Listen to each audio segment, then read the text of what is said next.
Bem-vindos, então, a esta segunda sessão do nosso grupo de trabalho, Cinemas Pós-Coloniais e Periféricos. Tem-se revelado um GT sempre muito interessante, com colaborações também muito ricas e muito diversas. Aconteceu isso na mesa anterior e também espero que aconteça isto nesta nossa segunda mesa. Connosco temos... o Rafael e a Miriam, a Gabriela, a Michelle e a Liliane, que vão apresentar as suas comunicações. O Rafael e a Miriam numa comunicação em coautoria, e a Michelle e a Liliane também. Falta, neste momento, uma das participantes, a Lorena. Não sabemos se está atrasada ou se aconteceu alguma coisa, mas como não podemos esperar, se eventualmente a Lorena ou a Fernanda, que também fizeram uma proposta conjunta, chegarem, passaremos então a palavra. A primeira comunicação desta mesa intitula-se Encurtando o Antropoceno, Cura e Refúgio em Bacurau, e é da autoria da Liliane Leroux, da Universidade do Estado do Rio de Janeiro, e da Michelle Salles, da Federal do Rio de Janeiro. E elas prepararam um vídeo, também para evitar algum percalço na internet, que eu vou partilhar convosco. E... estão a ver o meu ecrã? Sim, estamos a ver, eu consigo. Pronto. Então, Michelle e Liliane, a voz é vossa.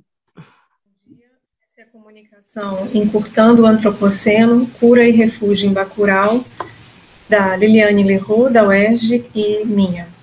Corresponde ao painel E3 do GT Cinemas Pós-Coloniais e Periféricos no 10º encontro anual da IEM. Bom, essa comunicação vai analisar o filme Bacurau, do Kleber Mendonça Filho e do Juliano Dornelles. Pouco após a morte de Dona Carmelita, a líder espiritual da comunidade, os moradores de um pequeno povoado localizado no sertão brasileiro chamado Bacurau descobrem que a comunidade está sendo atacada. Aos poucos percebem algo estranho na região, passam a conviver com drones que sobrevoam os céus, diferentes daqueles aos quais já estavam habituados, e observam estrangeiros chegarem à cidade. A forma que encontram para sobreviver é análoga aos escravizados durante o regime colonial no Brasil, construindo rotas de fuga e fortificação de um sólido refúgio. No filme Bacurau, observamos a forma inusual, sofisticada e coletiva através da qual a população isolada desafia e recusa as reatualizadas formas com as quais o neocolonialismo e o tecnocapitalismo seguem extraindo valor dos territórios e das vidas. Propomos pensar Bacurau a partir da análise em torno das formas de organização social, material e espiritual da comunidade, pensando sobre seus personagens e suas ações a fim de preservar a vida, devolvendo ao filme a pergunta: como responder com vida a um sistema de morte? Dessa forma, ao responder contra o ataque violento a que são submetidos, o encontro entre os moradores da comunidade de Bacurau e o grupo de extermínio designado para matá-los reflete a forma generosa que a comunidade encontra para organizar-se e preservar a harmonia do território, como na ocasião em que um dos personagens lança a pergunta a uma das matadoras de aluguel: você quer viver ou morrer? A fim de propor relações entre o filme Bacurau e o ensaio Política do Abandono e Desobediência Radical, da feminista Françoise Verger, queremos pensar, a partir dos rituais de preparação da comunidade para o confronto, como na cena em que personagens de Bacurau treinam capoeira, cantam, usam psicotrópicos e preparam-se armados para a guerrilha.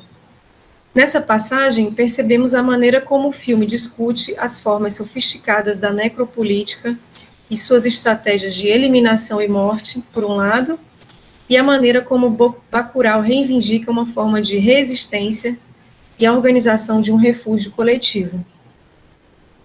De acordo com o filósofo Achille Mbembe, necropolítica é um conceito que nos permite refletir sobre a distribuição desigual da oportunidade de viver e morrer que se oferece no atual regime capitalista, tendo sido esse herdeiro do acúmulo de riqueza gerado pelo período colonial. O racismo essa espécie de amálgama na macroestrutura da necropolítica, define uma linha abissal que separa aqueles a quem é permitido e protegido o direito à vida, de um lado, e aqueles a quem é determinada a privação da liberdade, a ausência de direitos e a política de morte. De volta ao filme, a pequena comunidade do sertão nordestino esforça-se para garantir meios e condições para a continuidade da vida de seus moradores, à revelia dos interesses do Estado e daqueles que o representam. Toda a organização da vida privada e pública da comunidade é autogerida e pensada pelos moradores da cidade. Desde a garantia do acesso à água, bem como mantimentos e alimentos, vacinas, educação e saúde, toda a existência é permeada por um forte senso de comunidade entre ajuda e cooperação.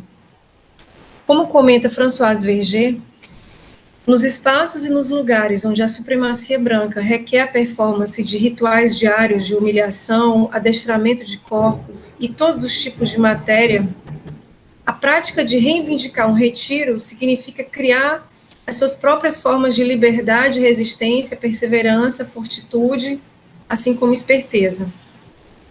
Significa aprender a fazer-se de estúpido, surdo e cego para recolher informação e distrair aqueles no poder. Fim de citação.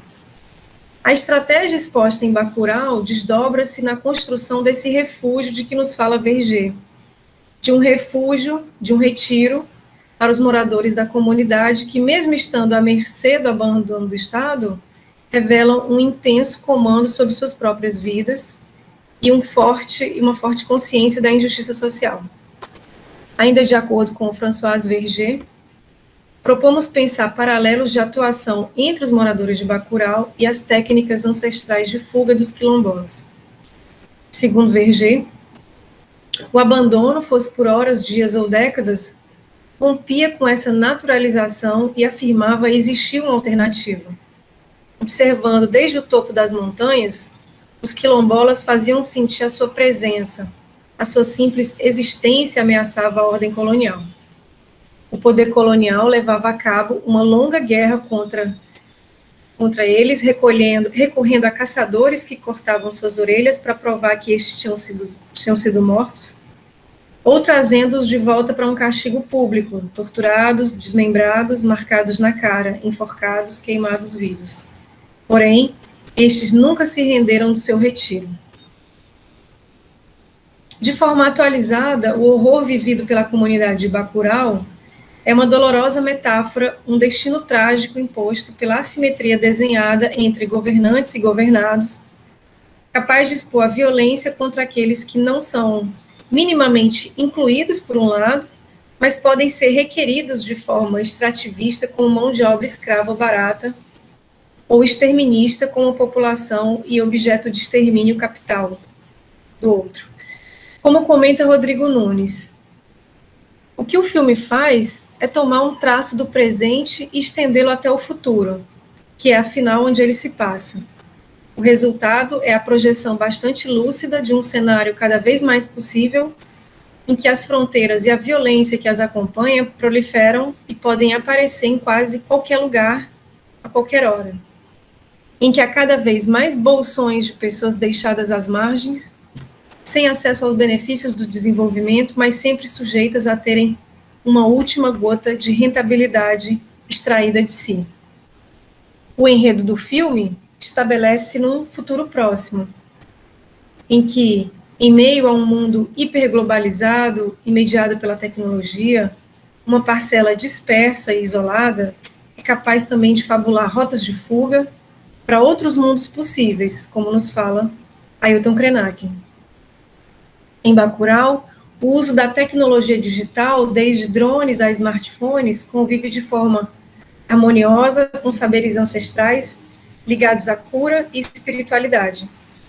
Não parece um acaso que apenas após a morte da líder espiritual da comunidade, a dona Carmelita, a cidade sofra um ataque, revelando a importância que essa liderança local assume enquanto símbolo de proteção e resistência. A performance de fuga dos personagens desenha caminhos entre a visibilidade e a invisibilidade, como nos momentos em que a comunidade de Bacurau está presente e ausente em seu próprio espaço, ou mesmo na presença, ausência de Lunga em torno da cidade, criando uma forte simbiose entre os personagens e o território que ocupam. Parecem sempre cientes de que a visibilidade não nos protege, como tem alertado a artista visual J. Mombassa em inúmeros trabalhos. E também nos lembra Glissant, ao reivindicar o direito à opacidade, pois estar protegido do olhar do sistema, tornando-se invisível, é uma das estratégias possíveis para a construção do seu retiro e do seu refúgio. Quando devolvemos para Bacurau a pergunta como responder com vida a um sistema de morte, partimos da premissa de que em um mundo estragado como o nosso, isso envolveria tanto a necessidade de cura quanto a criação de refúgios. Premissa que está na Anna Tsing, na Donna Haraway, no Denetentuan Bonan, na Tabitha Rezé, na Françoise Verger, entre outros, né? Então, se na primeira parte da apresentação nos aproximamos dessas noções no contexto do filme, queremos agora ampliar esses dois conceitos ao ensaiar o que aconteceria depois da cena final de Bacurau. Isso porque, se em 2019 Bacurau lavou um pouco a alma da classe média, no momento em que testemunhávamos com pavor o primeiro ano do governo Bolsonaro, no Brasil de 2021, frente à nossa desesperança atual, precisamos de mais do que o final do filme nos deu, né? Mais do que ele nos dá. Precisamos de mais do que atrelar Tony Júnior sem roupa a um jegue e contar com o resultado de uma outra eleição, seja com voto impresso ou não. Precisamos de mais do que, seja com um novo prefeito de esquerda ou de direita, seguir esperando pela próxima cesta de comidas e de remédios, nesses rituais diários de humilhação dos quais fala Françoise Verger. E enquanto a água segue sendo represada, as terras expropriadas por latifundiários do agronegócio e mineradoras, seja à força ou por pactos políticos. Enfim, precisamos de mais do que esperar pelos próximos matadores. Precisamos enterrar nossos mortos em Bacurau, mas precisamos acordar cedo no dia seguinte para começar a construir refúgios mais sólidos. E eu peço licença aqui para explicar a razão dessa nossa digressão. Somos duas brasileiras, eu e Michele, há mais de um ano trancadas aqui no epicentro da pandemia, graças a um governo genocida, e precisamos da arte para imaginarmos um horizonte para além dessa nossa desilusão cada vez maior, com aquilo que a fotógrafa pernambucana Ana Lira chama de nossas enunciações que não conseguimos praticar. Ou seja, ainda nas palavras dela, né, essas frases de efeito que gritamos nos protestos, mas que nunca se consolidaram na prática, né, gerando esvaziamento e frustração, enfraquecendo nossa possibilidade de construção de um outro campo social. E eu posso dar vários exemplos aqui dessa frustração, como não vai ter Copa, não vai ter Olimpíada, fora Temer, quem matou Marielle, ele não, vidas negras importam, fora Bolsonaro. A Ana Lira, que percebeu esse esvaziamento, né, ela conta em uma das suas falas recentes que entrou em contato com o mestre Nego Rai, do grupo Carimbó de Coaraci, de Belém, e fez a ele o seguinte pedido: eu queria que você ensinasse pra gente como no Carimbó se dança a coletividade. E o mestre Rai respondeu, não necessariamente com palavras, que não se dança a coletividade simplesmente fazendo uma roda, colocando a mão no outro e dançando. Que para dançar a coletividade você precisa primeiro entender o que ativa a coletividade. E pegou um tambor, simbolizado em Bacurau, tanto pelo psicotrópico, né, o doce que ativava a comunidade, como também pelo tambor naquela roda de capoeira, cena que a gente passou já antes na apresentação. Ao ouvir tocar o tambor na roda de carimbó, a Ana Lira disse que ela girou uma chave. E que aí a sua busca passou a ser, e eu cito as palavras dela, por entender a potência do segredo. E entender que os povos dos quais fazemos parte sobreviveram até hoje, porque de alguma maneira eles guardaram o segredo e criaram estratégias para fazer esses segredos caminharem.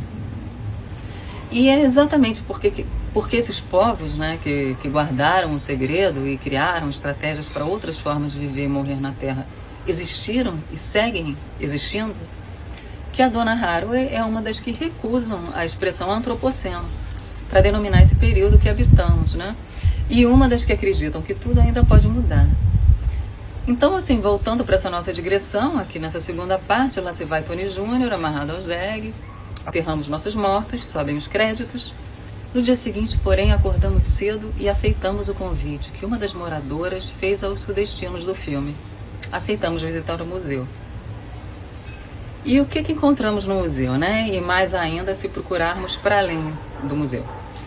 Não encontramos lendas nem ilusões, encontramos registros da força da Aliança Preta Indígena Popular, organizada fora de construções eurocêntricas contra as instituições e o poder do Estado, por entenderem que a solução não viria dali. Indo além do museu, é possível mergulhar de forma bem mais profunda na história e legado das alianças, marronagens, quilombagens, desses modos sofisticados de organização e de luta que aconteceram aqui e cujo legado existe ainda hoje em forma de ações bem concretas, mas ainda pouco conhecidas e divulgadas, tanto na mídia quanto no cinema. Bacurau certamente relembra essas lutas e essas experiências apagadas pela história e pela violência colonial e do capital, mas ainda de forma incompleta, pois o ponto principal que o filme termina sem mostrar, mas que as lutas do museu nos ensinam, é que não se constroem refúgios sólidos dependendo de comida, de carros-pipa e da boa vontade do prefeito e de suas alianças, né? Palmares, para quem não sabe, durou mais de 100 anos, juntando pretos, indígenas, brancos pobres, judeus e muçulmanos. Caldeirões durou de 1889 a 1937, como lembra o Nego Bispo, e eu cito, porque soube desenvolver rapidamente um processo territorial e organizativo que garantia autossuficiência, emancipação. Durante a seca de 32, uma das maiores da história do Nordeste, a comunidade abrigou mais de 5.000 pessoas e nunca sofreram fome. Em 37, o exército brasileiro, usando aviões, bombardeou toda a comunidade de forma super covarde e colocou fogo nos corpos, casas, plantações, para que todos os símbolos daquele modo de vida fossem eliminados. Então não se tratam apenas de lutas relevantes, rebeliões pontuais, mas de todo um modo autônomo de vida, de organização social e política, né? Construíram um poder político paralelo que atacou o poder instituído e que chegou por vezes a ser um entrave na economia nacional.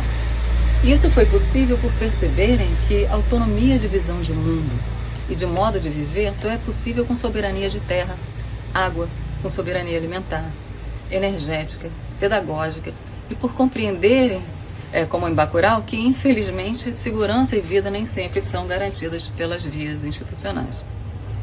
Essas alianças existem ainda hoje, são pouco conhecidas, mas falam por si. Refletem, teorizam, escrevem sobre suas experiências, usam as redes de comunicação para ampliar seu alcance. Uma delas, chamada Teia dos Povos, ela articula quilombos, terreiros, aldeias, quebradas, que se organizam e lutam de forma desatrelada da política eleitoral e das instituições do Estado. Como fala o historiador Erasto Felício, que é o responsável pela comunicação da Teia, em um texto dele chamado Como Parar uma Máquina de Matar e Esconder Corpos, e eu vou citar, governos de direita e governos de esquerda seguiram e seguem matando povos no Brasil. Porque o problema nosso não é a cor da bandeira do partido, mas de suas alianças com os inimigos dos povos, que são o latifúndio e agora os bancos. E essa engenharia social de assassinato e descarte é um contrato social desde cima. Qualquer governo só tem direito de governar o país se referendar essa violência. Qualquer desacordo gera um golpe. E olha quantos golpes tivemos por essas e outras razões. O desenvolvimentismo aqui é filho de um colonialismo sem qualquer disfarce. Então, concluindo aqui a nossa digressão, refúgios são os quilombos, comunidades, terreiros, assentamentos, povos originários como os Tupinambá, Pataxó e outros.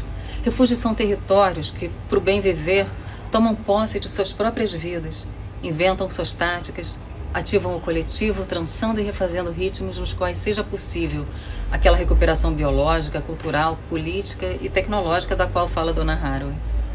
É toda uma tradição de luta que Bacurau transporta para aquele futuro tão presente, marcando a perspectiva de gênero e inaugurando uma perspectiva de sexualidade também. Então, continuando da onde Bacurau termina, lidar ou resistir é apenas o começo, mas não é curar. Curar é tomar de volta o que foi roubado. A terra, a água, o corpo, a dignidade, histórias, amor, paz, futuro.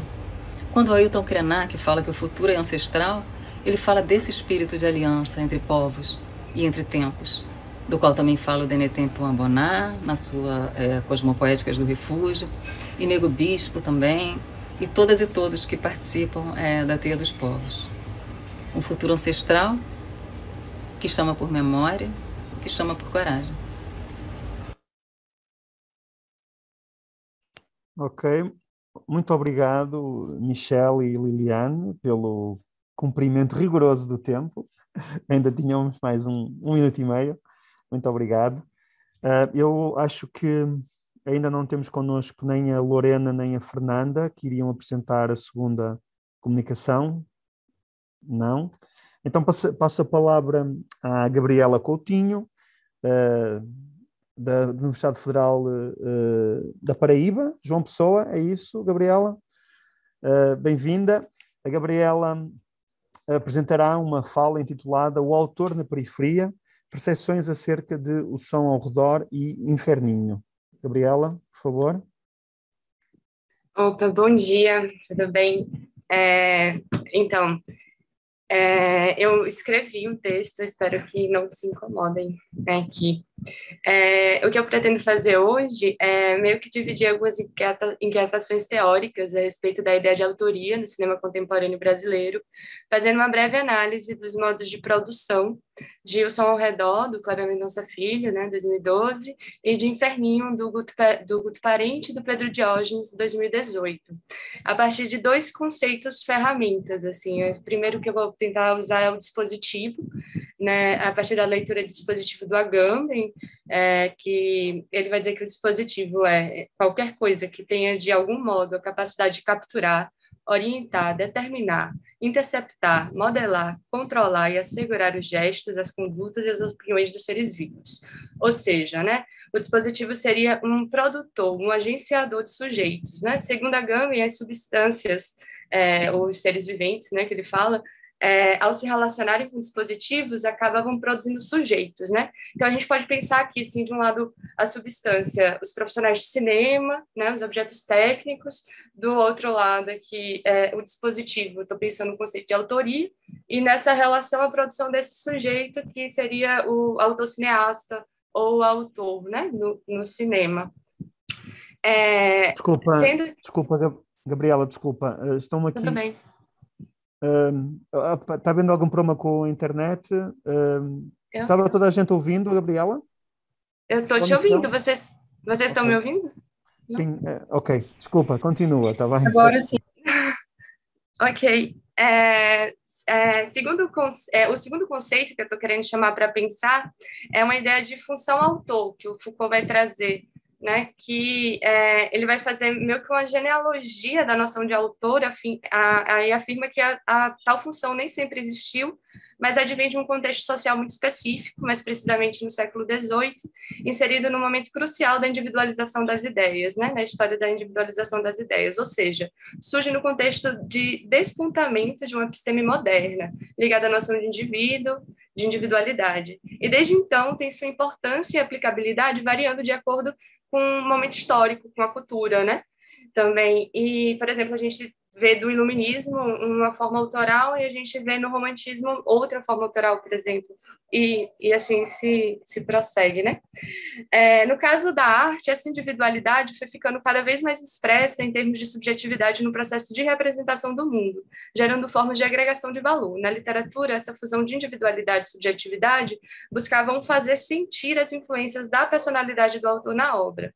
Ocorre uma espécie de transbordamento entre autor e obra, uma fusão e não mais um distanciamento. A gente sabe que o Foucault, ele, na verdade, vai acabar criticando essa ideia, né, da função autor como uma coisa que vai esmoecendo, né, se apagando junto com a ideia de sujeito. Mas, enfim, e a própria ideia de obra é marcada pelo surgimento da noção de autor mesmo, né, que deixaria um rastro agrupado, uma obra atrás de si. Segundo Foucault, o nome de autor não é simplesmente um elemento de um discurso, que pode ser sujeito ou complemento, que pode ser substituído por um pronome, etc. Ele exerce, relativamente aos discursos, um certo papel.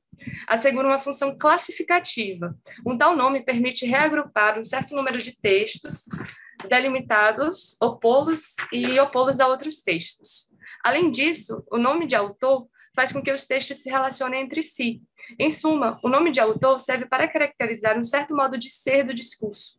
Para um discurso, ter o nome de autor, o fato de poder dizer isto foi escrito por fulano ou tal indivíduo é autor, indica que esse discurso não é um discurso cotidiano, indiferente, um discurso flutuante e passageiro, imediatamente consumível, mas que se trata de um discurso que deve ser recebido de certa maneira e que deve, numa determinada cultura, receber um certo estatuto.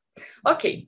Partindo disso, eu quero compreender como essa função autor, especificamente pensado no cinema, opera no cinema contemporâneo brasileiro, né? A partir de 2 filmes que são importantes no cenário nacional dos últimos 10 anos, o Pernambucano Som ao Redor e o Cearense Inferninho, porque sintetizam, eles são importantes porque sintetizam processos que vinham ocorrendo no cinema nacional. Eu vou falar um pouco disso. Os 2 filmes, para mim, representam 2 formas sobre as quais a função autor opera no contexto brasileiro contemporâneo, né? O Som ao Redor é o primeiro longa do Kleber Mendonça Filho. Acho que, enfim, tem acho umas 2 comunicações sobre o Kleber para ter uma noção da importância dele enquanto cineasta brasileiro, de cinema nacional. E ele vem da crítica cinematográfica, né? E já tinha feito uma série de curtas já premiados, mas só a partir do edital de baixo orçamento, do BO, que foi um edital que trouxe uma forma diferenciada, né?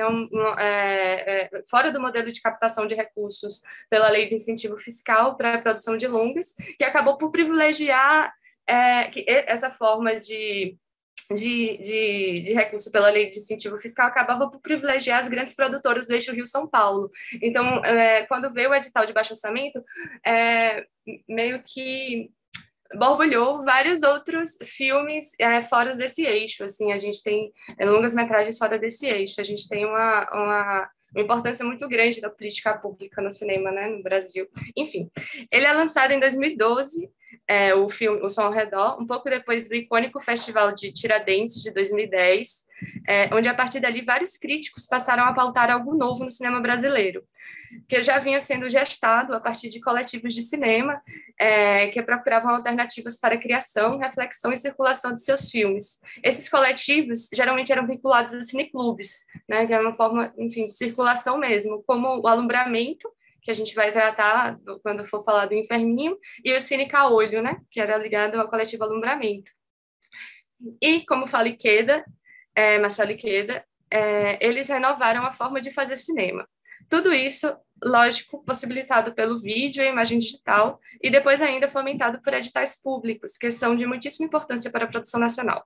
Nesse contexto produtivo, segundo o professor Migliorin, uma ideia de cinema pós-industrial, um deslocamento do sentido industrial de produção, onde antes havia uma posição hierárquica e centralizada destas produções. Para o professor, se o cinema, na era industrial, era pautado pela escassez, hoje ele é pela abundância, no sentido de que todo mundo pode fazer filme, qualquer um com o celular está fazendo filme e colocando em diversos lugares, né? Os meios de produção não estão mais centralizados, como no século XX. Temos uma multidão de realizadores e espectadores do audiovisual, que, devido aos avanços técnicos científicos, não precisam mais de milhões ou de suporte de um estúdio para filmar. Ao mesmo tempo em que raramente conseguem fazer a vida, né? Ou seja, a ideia de um sujeito compreendido pela profissão mesmo, enquanto realizadores. Migliorin aponta, no campo da produção, essa como uma grande mudança sofrida na relação do cinema com o capitalismo. Mas essa mudança, logicamente, não é total, nem de toda positiva, apresentando várias questões, mesmo em torno da dissolução de um sujeito, né? Nesse caso, do sujeito profissional, do sujeito trabalhador, do sujeito cineasta, né? Para um sujeito cada vez mais fragmentado, que encontra dificuldades de encontrar formas de solidariedade para se colocar enquanto uma força operante e reivindicativa na sociedade. O paradoxo disso é ainda os coletivos, né, que seria a forma associativa que essa multidão encontraria, né, para atuar em sociedade.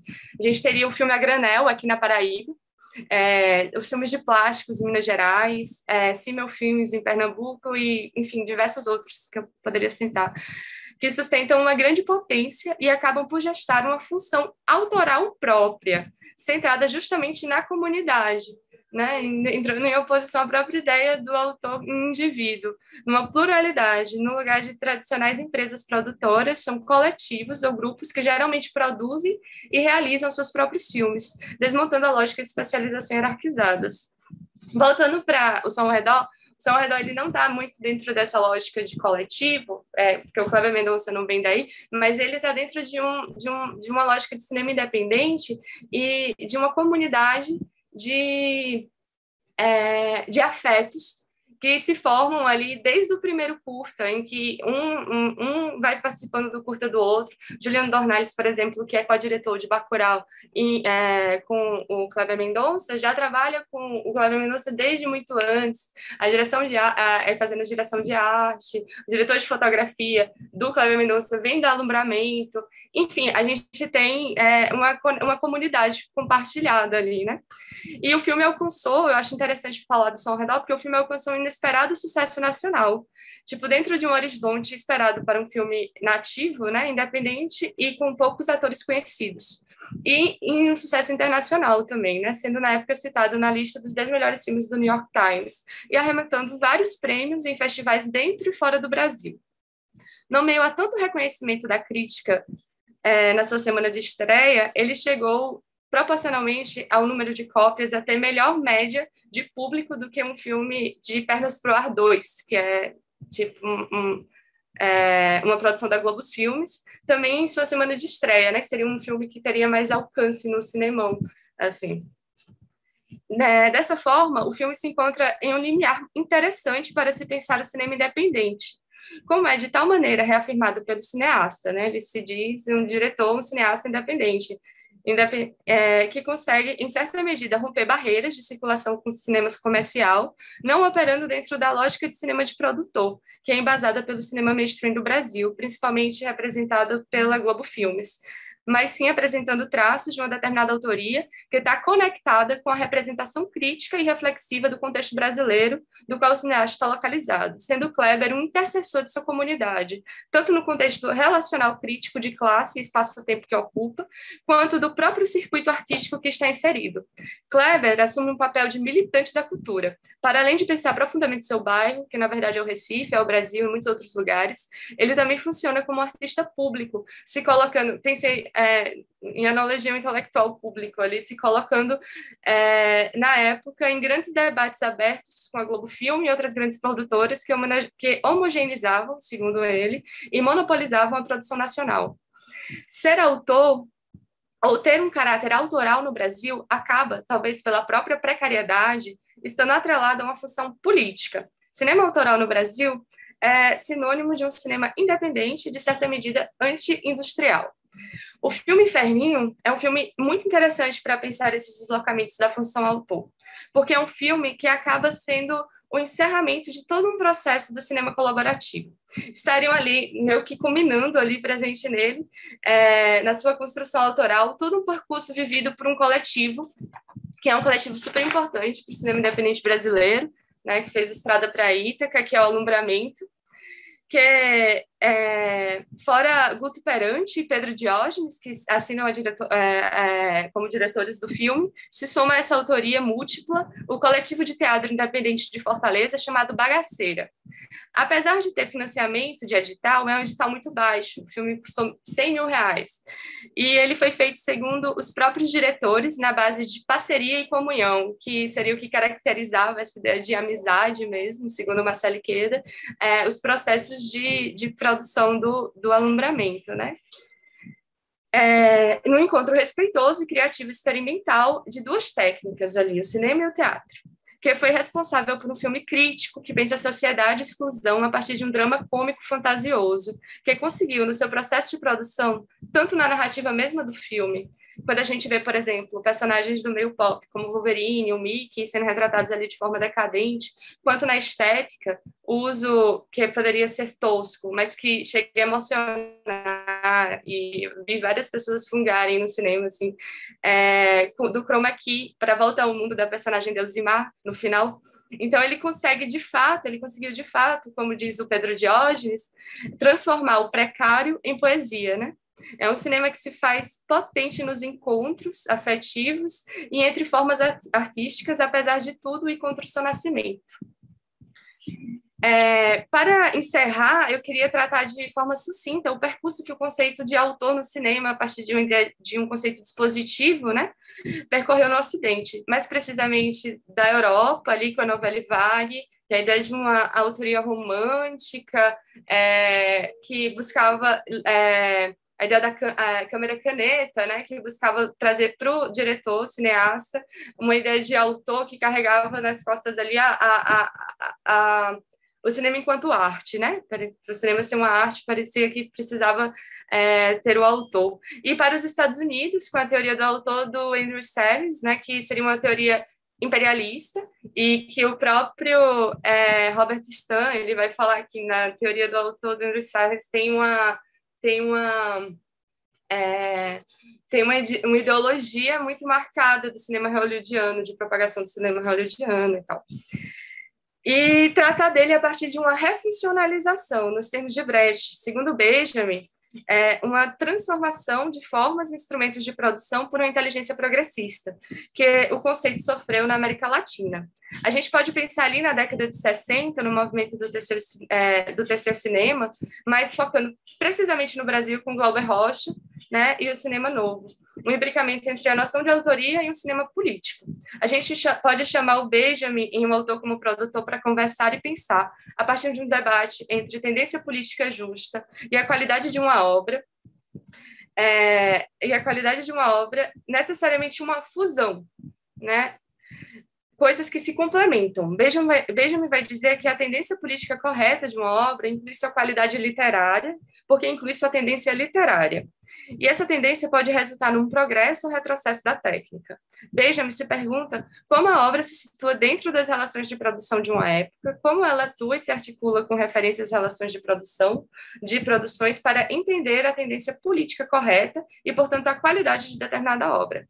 Acho que essa fórmula ajuda a pensar a construção e legitimação dessa função autor no Brasil, que nasce como que incorporando essa tensão entre o cinema industrial e o cinema independente. Assim, acho que no Brasil, quando a política de autor chega, ela lá nos anos 60, ela é digerida de outro modo. A ideia de autoria vai mobilizar outros significantes. O autor vai ter uma outra função. E esta é política e anticolonial, no sentido de apontar para o nacionalismo, inclusive contra a lógica de colonialismo interno, nas disputas sobre aquilo que seria um cinema nacional, né? Nessa imposição de um cinema independente, uma indústria nacional necessariamente não é o cinema nacional, né? É isso. O que interessa pensar é a dimensão de autoria, e nesses termos, ou seja, a minha hipótese é que há um deslocamento da autoria do sujeito criador, assumindo a autoria enquanto uma prática de cinema político, um cinema em que o autor é artista, mas é um artista trabalhador. Assim, a autoria chega no Brasil no contexto de um país de terceiro mundo e é digerida pelo cinema novo enquanto cinema que está na guerrilha, na estética da fome, encarando o colonialismo interno, e que seria a indústria nacional do cinema, e o colonialismo, que seria Hollywood e Europa, para tentar criar um cinema nacional, plurinacional.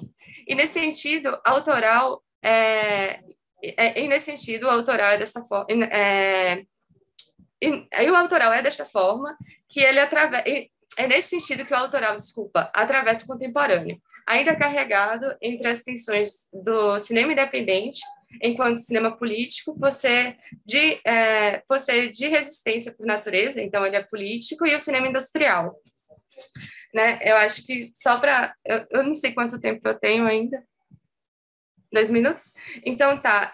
O Glauber, ele compreende uma contradição em sua concepção de compor uma autoria em oposição ao cinema industrial, né? Sendo o cinema, inclusive, o autor, em certa medida, dependente da indústria, nessa época que ele está escrevendo, o que ele leva a pensar.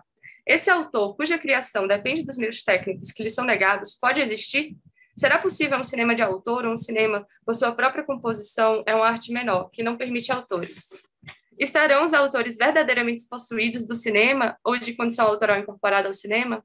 Pela contradição de um processo, é possível ao autor se afirmar?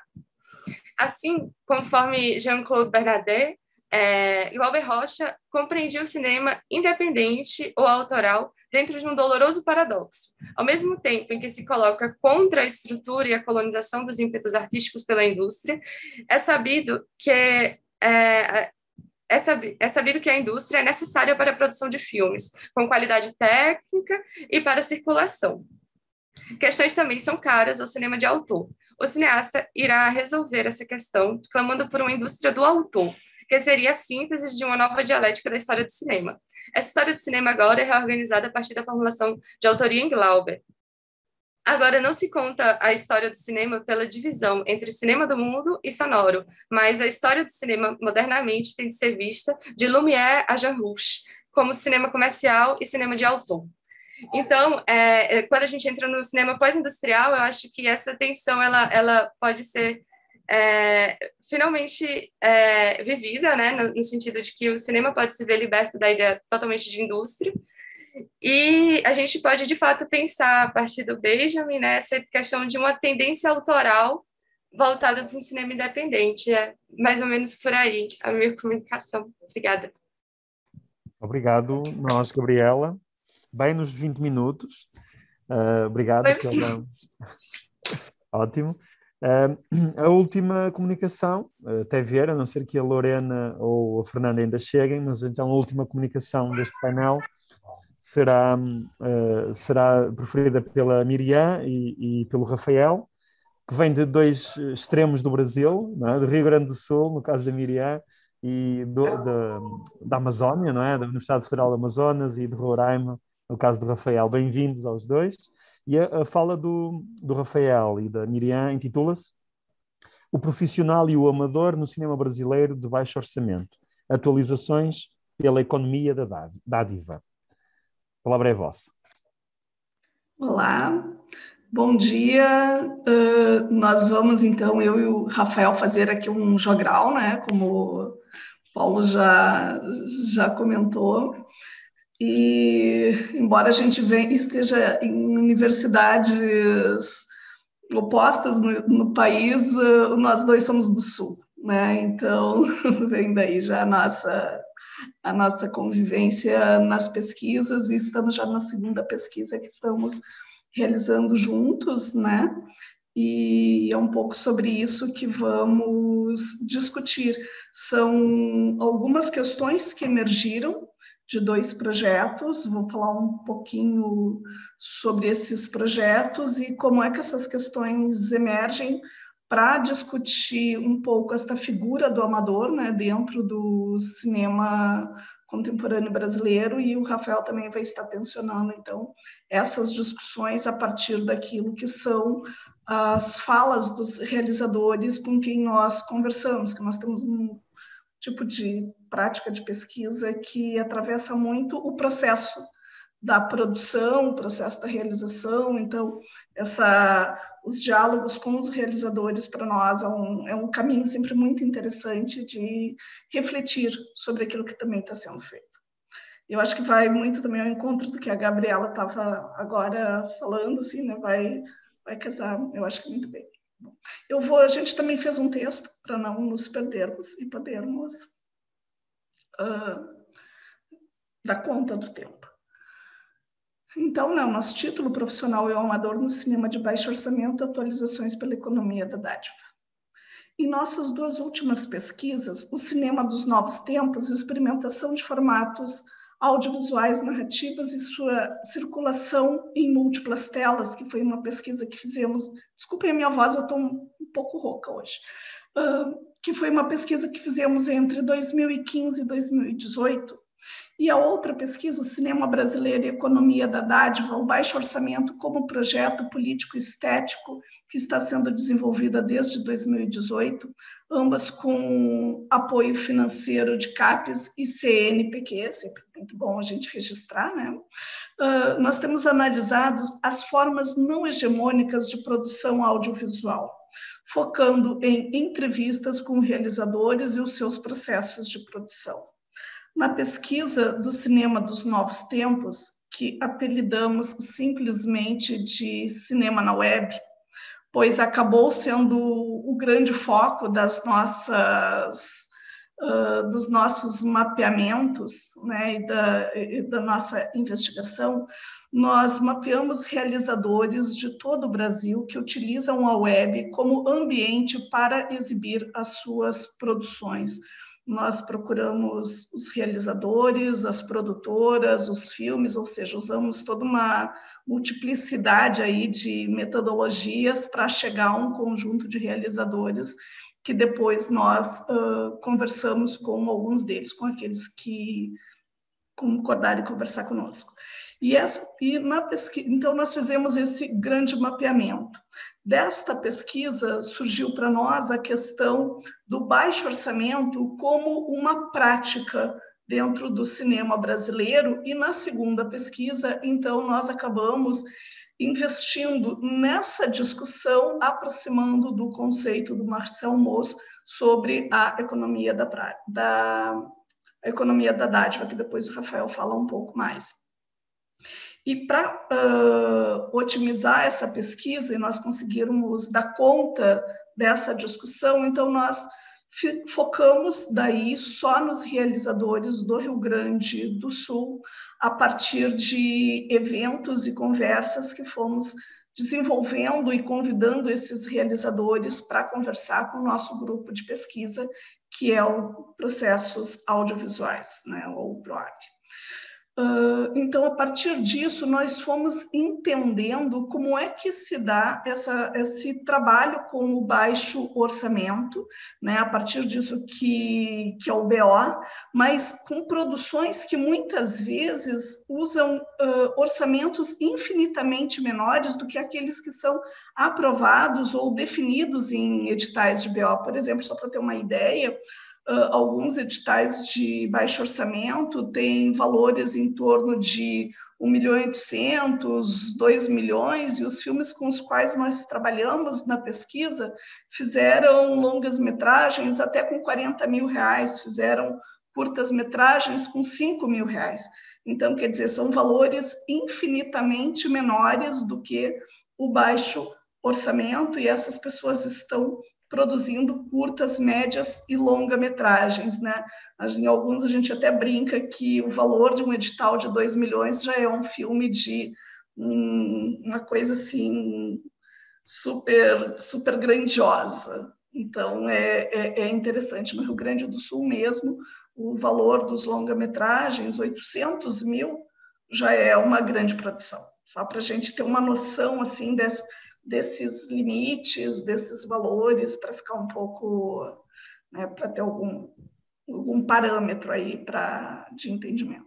Então, ao refletir sobre as duas pesquisas, foi se tornando evidente para nós uma mudança no campo de produção audiovisual de baixo orçamento, que estava acontecendo no Brasil, aproximando realizadores que antes estavam em esferas de atuação diferentes, né? Nesse caso, o profissional e o amador. E é sobre isso que gostaríamos de refletir um pouco, tomando como base as entrevistas e os depoimentos dos realizadores e as discussões que foram sendo geradas a partir delas. Então, nessa primeira parte, tendo colocado um pouco essas questões sobre as duas pesquisas, né, eu gostaria de aproximar um pouco essa discussão do cinema entre o profissional e o amador, e depois o Rafael, então, como eu já disse, vai falar um pouco mais da questão a partir da dádiva e dos realizadores. Muito cedo, a ideia de que cinema é indústria e, portanto, é um campo formado por profissionais treinados, ganhou o imaginário sobre o cinema, sobre como ele é como um todo. No entanto, desde sempre, outras formas de produção estiveram presentes, muitas vezes invisibilizadas, inviabilizadas, invisibilizadas ou negadas. Para essas outras formas, havia muitos nomes, como, por exemplo, cinema doméstico ou cinema amador, quando eram feitos por pessoas sem formação ou sem atuação específica na área do cinema, ou cinema experimental, de garagem, à margem, etc., quando era feito por artistas ou por aspirantes ou realizadores e que ainda não podiam ser definidos como cineastas. Então, essa multiplicidade de nomes é algo que se observa muito no campo do cinema para tudo aquilo que não é considerado o cinema profissional. A percepção do amadorismo vinha por diferentes marcas, que opunha as distinções do cinema profissional ao amador. São algumas dessas marcas: a tecnologia envolvida no processo de produção, o valor total da obra ou a possibilidade de pagar cada um dos membros da equipe, seja técnica, seja artística, ou ainda pelos circuitos de exibição por onde essas obras circulavam, incluindo os grandes festivais. Lila Foster, num artigo que inclusive foi publicado na revista Nick, em 2016, define assim a produção amadora no seu artigo que mapeia a figura do realizador amador no cinema brasileiro. Evidentemente, a produção amadora não é única e as tentativas de definição muitas vezes esbarram em contradição. Semanticamente, o amador denota substâncias diferentes, como o sujeito, aquele que filma, a forma do registro, o tipo de equipamento usado, o entendimento do senso comum, trabalho mal feito, e a condição econômica, trabalho não remunerado. Na feição negativa, denota o mal feito, o não profissional, o sem remuneração. Na sua faceta afirmativa, designa o trabalho livre, a liberdade de expressão, a criatividade, a espontaneidade. Talvez destas, aí fecha aspas, né, do texto da Lila. Talvez dessas marcas distintivas do que a autora fala e também do que percebemos nas nossas pesquisas, a tecnologia utilizada na produção audiovisual fosse a que primeiro aparecia como uma distinção entre o profissional e o amador, pois delas, muitas das outras marcas de distinção acabavam derivando. Por muito tempo, bitolas como o Super 8, 16mm e outras variantes foram vistas como bitolas amadoras, em oposição ao 35mm, que era denominada a bitola profissional. Mesmo que muitos longas-metragens tenham sido feitos em 16mm e depois ampliados para o 35mm a fim de serem exibidos comercialmente, o amadorismo do 16mm estava estabelecido a priori. Um exemplo aqui de um cineasta, o Beto Brandt, que filmou vários filmes em 16mm, por exemplo, Cão Sem Dono, né? Mas que foi depois comercializado em 35mm, e ninguém diria que Beto Brandt é um cineasta amador, ao contrário, né? E está ali na geração, então, de alguns desses filmes dele, a questão do 16mm. Então, por isso, a gente se pergunta, será mesmo que usar uma bitola em 16 era a marca do amadorismo? Como seria, entretanto, toda a possibilidade dos cinemas novos que usaram bitolas que não eram o 35, inclusive para poder explorar a leveza de uma câmera que não poderia ser utilizada, que poderia ser utilizada na mão, dispensando uma técnica, uma equipe técnica numerosa e cara. Então, o que seria de todas as cinematografias se não fossem as outras bitolas? O que seria também da linguagem atual e contemporânea do cinema se não fosse isso? Fernando Heller é um pesquisador que em 2014 também publicou um artigo sobre a questão do uso do 16mm e a forma como essa bitola tensionou todas as definições e amarras do cinema, mostrando como também ela é um dos elementos da criação da linguagem do cinema moderno. Então, essas distinções que vêm pela forma da bitola na definição daquilo que é o profissional e o moderno, ela, de um certo modo, se impôs na prática e se impôs nos discursos, inclusive definindo para os próprios realizadores em que momento eles se consideravam profissionais. Por exemplo, no Rio Grande do Sul, nos anos 70, o Super 8 foi utilizado para a formação de uma nova turma de realizadores, como eles mesmos se denominavam, né? Então, eles eram jovens aspirantes que queriam falar sobre as suas idiosincrasias numa capital que se urbanizava em oposição à experiência de cineastas mais velhos que ainda falavam da sua relação com o campo e que usavam o 35mm. No entanto, esses jovens só se consideraram profissionais do audiovisual, profissionais do cinema, quando filmaram pela primeira vez em 35mm um curta-metragem. Só que o interessante dessa experiência, desse momento em que eles se consideram profissionais, é que para poder filmar um curta-metragem em 35mm, eles, para começar, precisaram de muito mais dinheiro do que eles utilizavam para produzir longa-metragem em Super 8 e precisaram pagar profissionais que realmente sabiam trabalhar com 35, algo que eles ainda não sabiam. Então, eles precisaram contratar, em especial, fotógrafos e montadores, né? Então, a experiência deles para se sentir profissionais demandou deles conhecimentos que eles não tinham e um gasto que, na verdade, ia além. Mas, nesse momento, eles se sentiram, né? Agora estamos autorizados a sermos chamados realmente de profissionais do campo do audiovisual. Então, essa questão da tecnologia que se utiliza como uma definidora desse campo, ela traz junto esses outros elementos que a gente já estava vendo lá na fala da Lila Foster, né? Para utilizar o 35, que é a bitola profissional, é preciso muito mais verba. Uma verba que nem sempre esses grupos possuíam. E isso se demonstra, inclusive, pelos editais para produzir um curta-metragem até o início dos anos 2000. O valor de um edital para curta-metragem era mais de R$100 mil, né?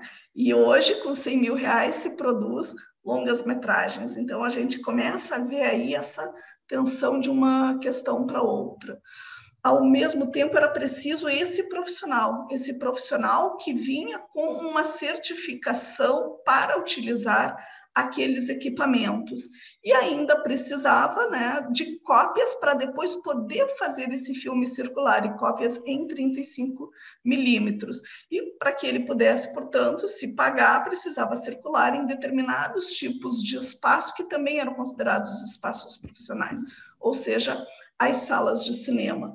Então, quando nós começamos a perceber essas distinções que foram sendo criadas no campo para definir quem estava na esfera amadora e quem estava na esfera profissional, algo que acaba aparecendo muito fortemente é essa quantidade de verba investida num projeto e os espaços por onde ela circula, além de toda essa tecnologia empregada.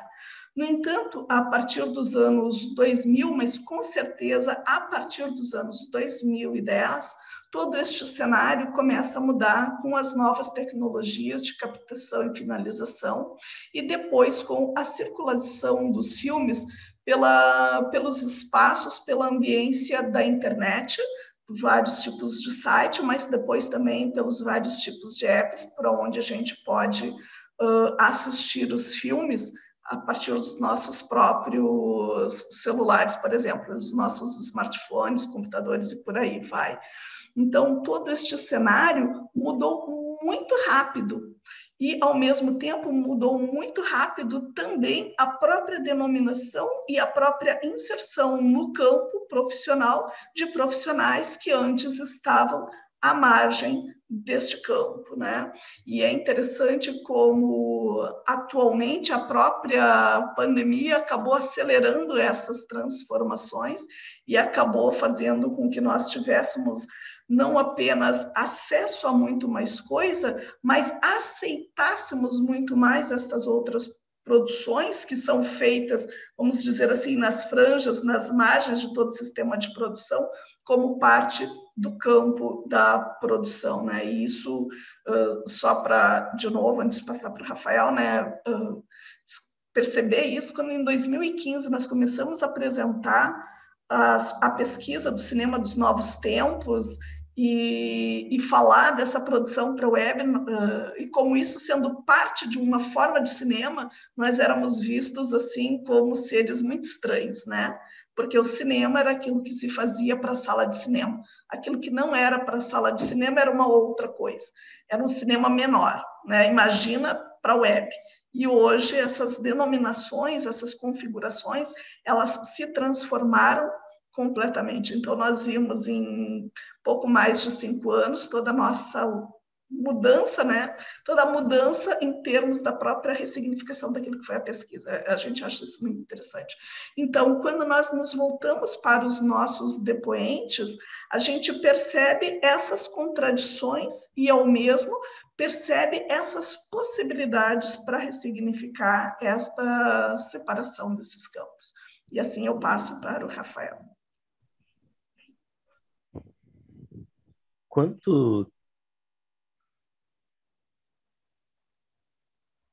Rafael, o seu micro está desligado. Opa, agora me ouvem? Quanto Sim. tempo ainda resta?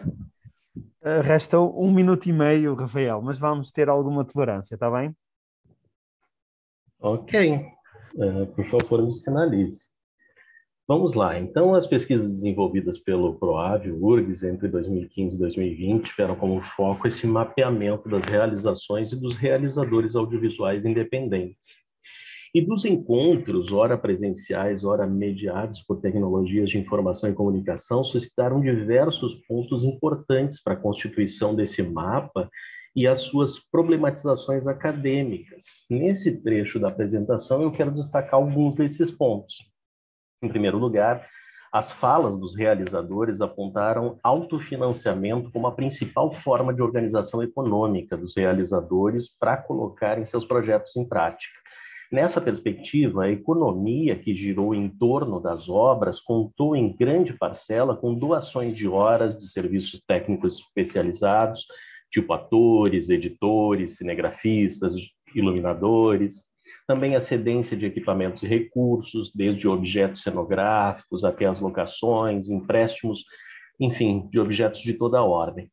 Esse aspecto que foge às lógicas mercantilistas de aluguel, de compra e venda, voltadas ao incentivo das ações desses realizadores, gerando ainda um sentimento de pertença ao projeto por parte dos apoiadores, nos coloca o desafio de entender uma economia de outra ordem, que subverte o capitalismo. Encontramos na proposta da economia da dádiva, do Marcel Mauss, pistas para esse entendimento. A teoria diz que o produtor do dom, da dádiva, o entrega sem exigência de uma resposta pecuniária ou financeira em retorno, mas de um sentimento de devoção, de dívida, de retorno, que são dimensionados por relações afetivas e simbólicas que não podem ser mensuradas por qualquer moeda. Pensamos então, quanto vale a hora de um diretor de fotografia no mercado? E quanto vale esse mesmo profissional despender de horas de trabalho, gratuito e voluntariamente, a um projeto de um diretor iniciante sem recursos financeiros para pagá-lo? É dessas observações e sensibilizações que deriva a nossa aproximação teórica com o objeto empírico. Outra questão emergente, uma obra feita sem grandes recursos financeiros deve necessariamente ser enquadrada na categoria amadora? O que distingue uma obra profissional de uma amadora no baixo orçamento? Vimos que essas marcas de distinção passam pelo atravessamento de outros elementos, tais como qualidade técnica do resultado final, reconhecimento entre os pares do campo, capacidade disruptiva em circuitos culturais associados à arte, representatividade dentro do gênero ou segmento no campo do audiovisual, e aí eu falo de vídeo experimental, de produção de documentários, ficcional, jornalístico, empresarial, e etc. Observamos, mesmo produzindo com baixo orçamento e com todas as dificuldades impostas pelo mercado a esses realizadores, muitos permaneciam reforçando e ecoando o discurso neoliberal que deposita sobre o sujeito realizador, herança daquela glamorização derivada da teoria dos autores no cinema, talvez, a responsabilidade da autorrealização e do sucesso. Tais considerações apagam a perspectiva coletiva das realizações, Se o trabalho foi realizado coletivamente, é fruto da articulação de um sujeito. Essa era a presença nos discursos desses realizadores. Eles negam as contingências do campo e as contingências mercadológicas, como, por exemplo, a limitação dos espaços de exibição, a fragmentação dos públicos, a dificuldade logística atribuída à questão da distribuição, entre vários outros fatores. Observou-se também uma espécie de aura construída sobre a obra de arte e o realizador audiovisual, obedecendo às perspectivas descritas por Becker, que problematiza a remuneração dos artistas em detrimento ao valor das obras. Essa parece ser uma remanescência também daquele pensamento platônico que associa os artistas aos seres humanos capazes de traduzir as vibrações que emanam do mundo das essências para esse mundo de sombras.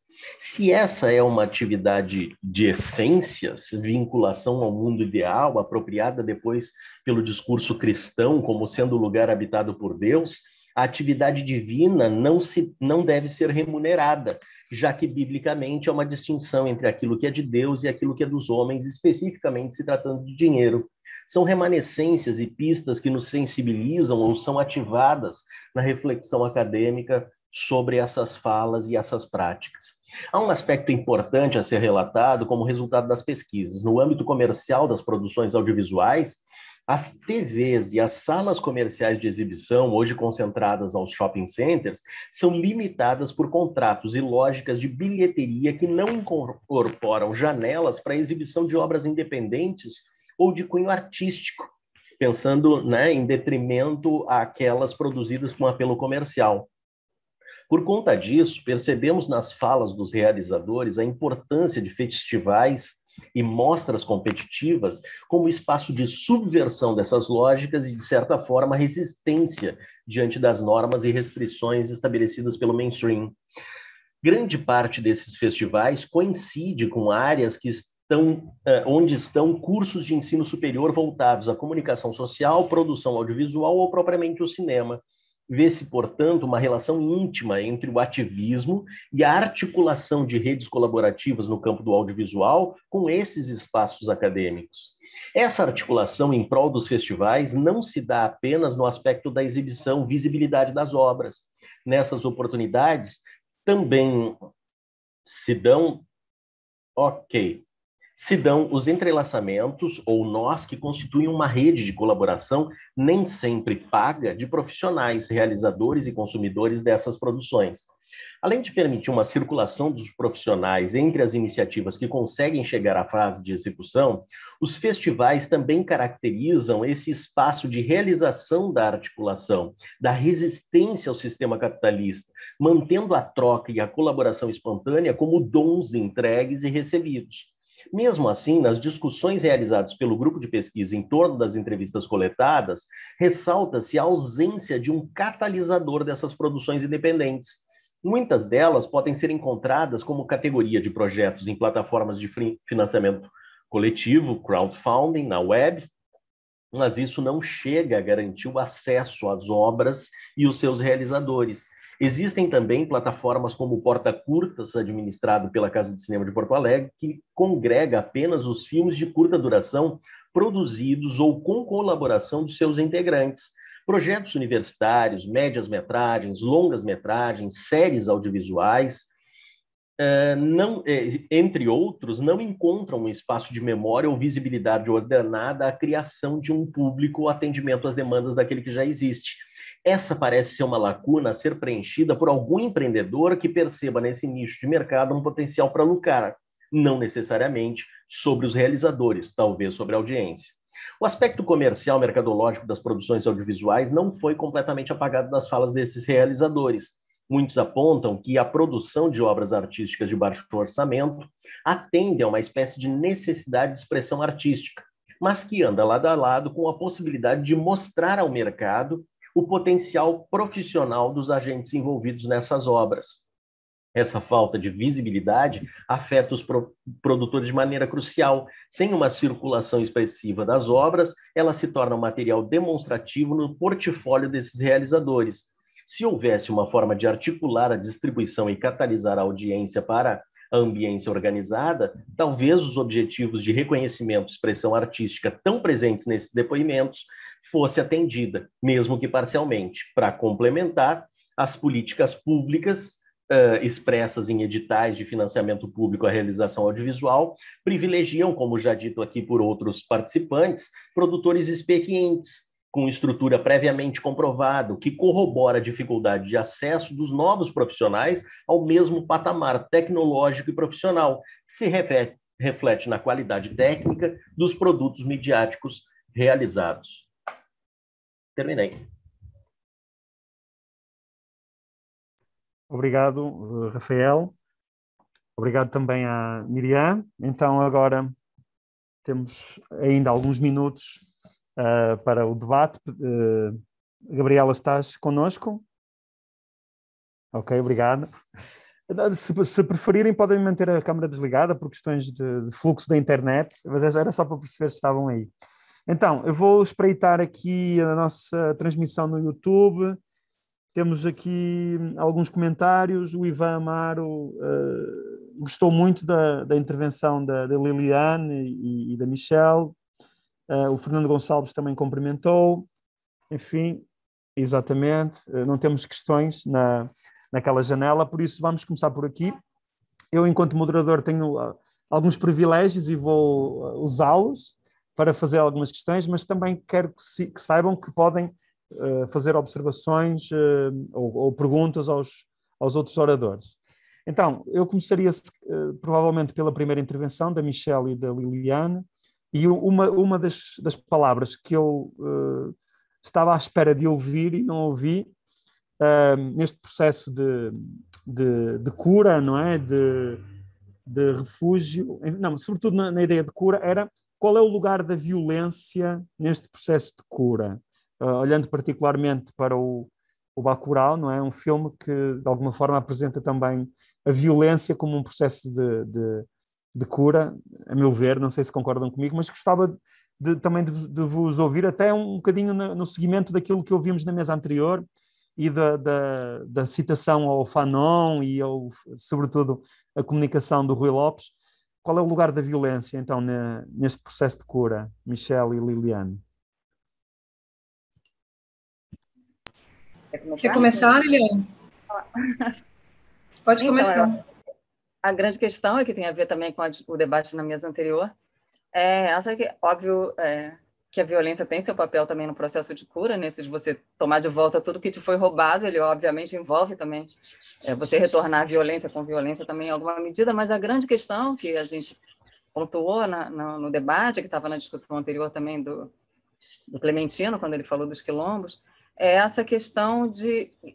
A violência Bacurau foi uma violência reativa, né? Eles sofreram aquela violência... Eles estavam sofrendo outras violências que eles meio que se articulavam e tal, mas ainda eram muito vítimas delas, né? A comida doada estragada, os remédios, depende, sem água desviada e tal, e quando veio aquela violência extrema, né? Que nem é tão extrema assim, ela, na verdade, é muito presente, né? De várias outras formas, no contexto presente aqui desse país, pelo menos, eles reagiram à altura, reagiram com força, né, com organização e tal. Mas por isso que a gente propôs esse segundo passo de pensar Bacurau para frente, o Bacurau 2, o segundo filme, porque a violência é parte, mas ela só é efetiva mesmo se você se auto-organiza, né? Se você cria mesmo esse quilombo, né? Se você tem essa soberania, esses tipos de soberanias, né, que quem acompanha todos os quilombos, terreiros, assentamentos, né? Todas essas experiências que a gente tem hoje em dia aqui.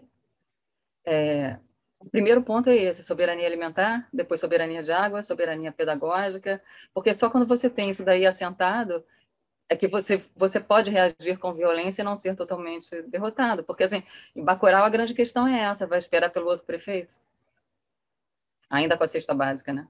Então, acho que essa é a grande questão que está aí colocada para a gente estar pensando um outro presente futuro aqui.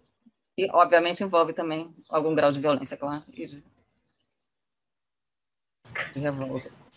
Vou comentar um pouquinho também, porque eu acho essa questão da violência muito central, assim, não só na discussão de Bacurau, mas nessa crise da representação que estava posta na mesa anterior também, né, ou do fim de um tipo de representação, E algo que vem sendo discutido por alguns autores, assim, por exemplo, como a Denise Ferreira da Silva, que eu sei que também está muito central na pesquisa da Liliane, nas leituras dela, quando ela fala sobre a resposta que é possível dar, né, sobre uma forma de representação, ou seja, como é que a gente vai pensar em representar a violência, sendo objeto dessa violência, né, sofrendo essa violência, e se reposicionando. E aí tem uma coisa que ela fala, a Denise, quando ela cita a ideia do espetáculo do sofrimento negro, né, e quando ela comenta as tentativas de imagens e formas de representação que negam a violência, na verdade, ou que fogem de um tipo de representação de violência para se reposicionar, né. É um pouco que a J. Mombassa fala, e eu cito ela também na minha parte da representação, quando ela fala na redistribuição da violência, é preciso redistribuir a violência, né? E a ideia da necropolítica é essa, um pouco essa distribuição desigual de poder do direito de viver e morrer. Então, eu acho que a resposta da comunidade, tendo sido, embora violenta, mas ao mesmo tempo generosa, o que torna essa resposta mais complexa, né, do que o extermínio gratuito e sistemático dos matadores de aluguel, enfim, daquela milícia organizada, se traduz um pouco nessa ideia da resistência, né? Que não é simplesmente reagir como se fosse um escudo, mas propor rotas de fuga, alternativas em face à violência, né? Acho que é um pouco isso, tanto a ideia de resistir, não apenas resistir como anteparo, né, a essa necropolítica, a esse neocolonialismo, mas ser propositivo. É um pouco o que a Liliane falou, não só a violência reativa que a comunidade apresenta, né, mas a forma como ela se organiza, né, como ela fabula outros mundos, outras rotas. Ok, obrigado. Continuando, então, sintam-se à vontade para comentar também, se outras... A Miriam já abriu o microfone. Tem uma coisa sobre a questão da violência em Bacurau que eu acho muito interessante, que é algo que vocês falaram lá no final da fala de vocês do museu, né? Quando eles ficam dizendo, entre no museu, e ninguém entra no museu. E quando você entra no museu, você vê a história que também é uma história da violência e da guerra, né? Você vê as batalhas que eles também já enfrentaram e que eles não enfrentaram de qualquer forma. Estão lá as cabeças cortadas, né? Estão lá as armas que, na verdade, eles pegaram para fazer esta ação final. Estão lá todos esses movimentos e que, na verdade, é como se estivessem apagados. Então, as pessoas olham a cidade, olham o vilarejo, olham as pessoas ali, parece todo um grupo quase assim, muito paz e amor ali, né? E como não entra no museu, não olha o passado, e este passado é uma coisa que é de um certo modo invisibilizado na história do Brasil, né? É como se não houvessem as guerras, como se não houvessem os movimentos de luta, aquilo que vocês também já comentaram. E eu acho que o museu é justamente esse espaço. E como as pessoas não entram, não veem, como se esquecessem, né? Deixa aparecer só o que está na superfície desta comunidade. E aquilo que é o passado da comunidade, aquilo que são as lutas, que são as lutas de muitos grupos, elas são sempre negadas, é como se elas não existissem. E eu acho que isso é um discurso que, sempre reafirmado, acaba retirando a potência de luta, né? E a potência da transformação. Eu acho isso muito interessante, né? Quando a gente olha para essa questão. Mas eu acho que a gente tem que pontuar isso, que na verdade, assim, até quando a gente estuda, até no museu e até quando a gente estuda essa parte da nossa história, a gente estuda simplesmente como luta. E a gente nunca estuda, assim, não foi um processo só de luta, foi um processo de amor e de cura e de cuidado, porque foram comunidades que existiram durante anos. Palmares existiu por mais de 100 anos. Caldeirões abrigou, na pior seca do Nordeste, mais de 5.000 pessoas. Então, eles se estruturaram, se organizaram. Então, é uma história, assim, de uma uma capacidade organizativa, uma capacidade coletiva sem tamanho. Então, esse é o ponto que mesmo quando a gente entra no museu e estuda, isso não está no museu também, normalmente. E essa é a parte que a gente tem que estar falando cada vez mais. Que não é só uma história de uma luta pontual que foi, não. É uma coisa Aí tá, não, a luta não é... Eu acho que a luta não é pontual, né? Eu acho que a luta Mas a luta no termo mais amplo, né? Não é luta, só a luta. Ok, obrigado. Queria comentar só um trechinho essa questão do museu, Paulo, porque acho que Claro. isso se relaciona um pouco com a imagem romantizada que persiste também no cinema brasileiro sobre o sertão e sobre a produção de memória de populações marginalizadas, né? Seja nos grandes centros urbanos ou seja nos sertões do Brasil. E o fato das pessoas não entrarem nesse museu diz muito sobre essa recusa da história e dessa produção de memória feita e gerida pelos próprios moradores daquela comunidade, né? O fato deles contarem a própria história e o fato daquela história se relacionar muito com a história do cangaço também, que tem uma dose de romantismo também no cinema brasileiro, que o Kleber nega no Bacurau, né? Aquela comunidade, ela não é representada de forma romantizada no sertão brasileiro, etc., esquecida, etc. É uma população absolutamente ciente do seu território, do seu espaço, da sua memória e da sua história. E, enfim, acho que isso é importante pontuar também nesse exemplo do museu no Bacurau. Sim, acho que sim, Michel. Obrigado. Desculpa, só para que eu fiquei pensando assim também, essa ideia da violência em Bacurau e essa questão do museu, né? Se ele tivesse entrado, teria visto um passado de resistência, de luta, e carrega também violência e que está lá presente o tempo inteiro na comunidade, né? Ao mesmo tempo que o Bacurau se coloca como uma distopia, assim, é muito interessante quando você pensa ele em relação ao Som ao Redor, que também tem bastante violências, mas são microviolências do cotidiano, assim, violências de classe que se dão meio que, no final, combinam, né, no assassinato, né, que a gente não sabe de quem, mas enfim, mas que são meio que formas de revanche. Você não tem um horizonte utópico e Som ao Redor. Em Bacurau, apesar de ser uma distopia, de ser uma violência gritante, você tem um horizonte utópico, que é muito louco, que é justamente essa ideia de união, né, de essa potência que está junto com a violência, mas está como o amor também, como a Liliane falou, de juntar uma pluralidade mesmo numa união para fazer frente ao extermínio, né, ao imperialismo e afins. E outra coisa, tu falou do Fanon, eu lembrei da estética da fome, e tem uma frase do Glauber, que leu Fanon bastante, que foi preciso um primeiro policial morto para que o francês reconhecesse o argelino. E eu acho que é isso. Assim. Obrigado, Gabriela. E também, aproveitando a deixa do Glauber, na comunicação da Gabriela também esta redefinição da noção de autor. Há uma palavra que também me foi ocorrendo durante a sua fala e que eu acho que você nunca a referiu e gostava de saber se foi propositado ou se não, enfim, se foi um lapso, que é a palavra artista. Ou seja, não é esta legitimação do cinema, mais do que cinema independente, é sobretudo como cinema-arte, não é? Feito contra uma indústria dominante, no caso de Hollywood, mas, por exemplo, estes autores que se afirmam muitas vezes como fazendo parte de um circuito, que é o dos festivais de cinema, que é um circuito de cinema de autor, mas é também um circuito de art, não é? Art house cinema, na expressão anglo-saxónica. Gabriela, você evitou propositadamente a palavra porque ela também tem um estigma, não é? Aristocrático, ou é um conceito que não lhe interessa na sua pesquisa? Eu acho que para falar de autor, principalmente quando a gente vai tentar buscar uma genealogia mesmo, assim, para uso no cinema, a gente tem que falar de artista, né?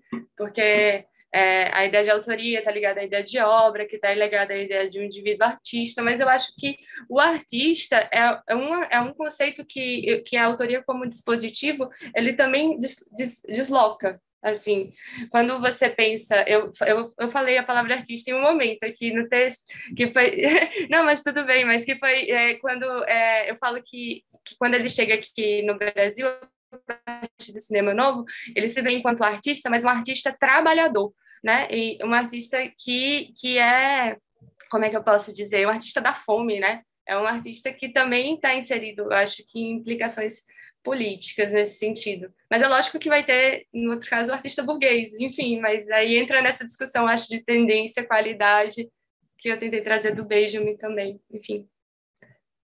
Ok, obrigado e desculpa. Pensei que você não tinha dito, mas ainda bem. Porque eu tive que suprimir muita coisa, na verdade, né? Okay. Mas enfim. Ok, obrigado, Gabriela. E para o Rafael e para a Miriam, também gostei imenso da vossa comunicação, obrigado. Mas fiquei aqui pensando também, até um pouco nesta sequência, se este novo modo de produção, sobretudo de autofinanciamento, se será, enfim, apenas um recurso, ou seja, o facto de não haver um produtor que financie ou um edital, ou se será também ele próprio já uma forma de afirmação de um controle criativo sobre o processo. Ou seja, a partir do momento que se autofinancia um projeto, o nosso controle criativo e produtivo é legitimado, não é? É aumentado. Não há aquela figura do financiador que, no fundo, acaba por condicionar as nossas opções artísticas. O que é que vocês acham desse levantamento que tem feito com estes autores? O autofinanciamento é apenas e só uma forma de recurso para contornar uma situação, ou isto pode ter implicações, não é, em termos estruturais da própria modo de produção futuro, de ser uma forma de controlar todo o processo criativo? É bem interessante essa questão, porque ela apareceu muitas vezes, né, nas falas, nos depoimentos e também nos debates. Eu vou usar um caso que é de um dos cineastas, e ele disse assim: quando a gente trabalha com baixo orçamento, é porque a gente reconhece no projeto essa potência, né? Então, ele queria fazer um filme que envolvia um personagem atravessando o Rio Grande do Sul para chegar até o Uruguai. E aí ele disse, era algo que era um projeto quase entre amigos. E era um projeto que nós tínhamos que fazer muitas viagens, não era algo que nós íamos pegar uma equipe, viajar com toda a equipe e gravar tudo de uma vez. Nós fomos fazendo ele aos poucos. Então, para fazer isso, se nós tivéssemos um financiador, a gente não conseguiria. Mas nós mesmo, articulando cada um com as nossas, porque eram 3 produtoras no final que se organizaram para fazer isso, mas 3 produtoras que, na verdade, eram 3... profissionais que juntavam profissionais que foram fazendo esse filme com os recursos próprios. E o que eles conseguiram de recursos de edital não dava nem R$200 mil. E aí, quando a gente consegue ver, é um longa-metragem, quando a gente vai vendo tudo que eles fizeram, a gente vai vendo que eles colocaram muito mais, realmente, do que esses 200 mil para poder fazer o filme, embora eles digam nominalmente que o filme custou 200 mil. Mas a gente conversando, vendo, avaliando tudo, percebe que é muito mais. Então, tem essa questão de um controle também, né? De um controle narrativo, de um controle produtivo. Tem outro cineasta que conversou conosco também. Ele nos disse, olha, o que eu gosto? Eu gosto de trabalhar sozinho.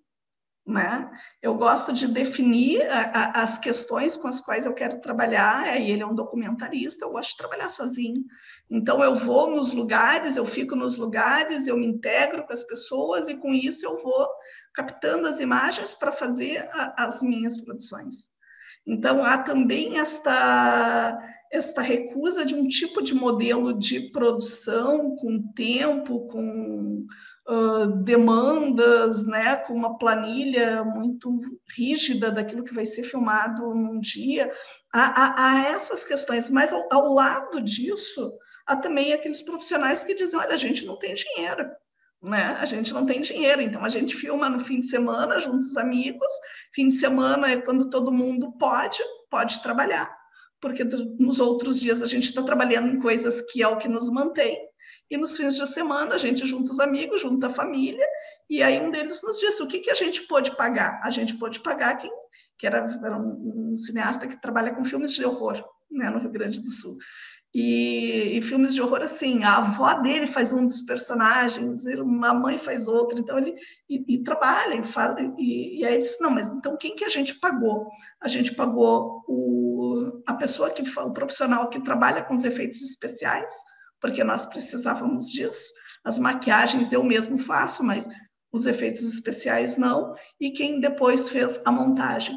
Então, é interessante que em muitos dos discursos, por exemplo, a parte da montagem, da finalização ou alguma parte técnica, estas são áreas dentro desta produção que muitas vezes vêm como importantes pagar um profissional da área para poder ter uma qualidade melhor em alguns aspectos, né? Mas fora isso, ele disse, eu não faço isso para ganhar dinheiro, eu faço isso porque eu realmente gosto de fazer isso. Já outros, não, isso aqui é realmente como eu vivo, isso aqui é o meu trabalho.